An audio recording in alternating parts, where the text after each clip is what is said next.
आता टाळकऱ्याने योग्य वेळेला योग्य प्रमाण दिलं तर टाळ्या कारण त्याला उत्साह निर्माण होत असतो नाही का, प्रोत्साहन मिळत असतं. आणि दुसरी गोष्ट महाराज योग्य वेळेला योग्य प्रमाण दिलं तर योग्य बोलता येतं आणि चुकीचं प्रमाण दिलं तर काही बोलता येतं. मग आता तुम्ही काही बोलण्यासाठी मला आणलंय का? त्यामुळे तुमची जिम्मेदारी आहे की योग्य वेळेला योग्य प्रमाण देणं. विठाला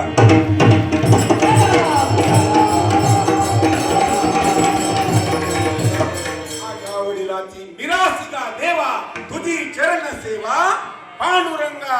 अरे देवा तुझी जी चरण सेवा आहे ना माझ्या वडिलापासून आहे, माझी ही मिरासी आहे. आपण एखाद्याला म्हणत नाही का अरे इथं उभा राहायला काय तुझ्या बापाची काय आहे म्हणा चेंजुरी माणसं म्हणजे तुझा काय ठेवा आहे का की तू इथं उभा आहेस हालत नाहीस कसं या ठिकाणी तू उभा राहतो. हे देवा माझ्या वडिलाची मिरासिका देवा तुझी चरण सेवा पांडुरंगा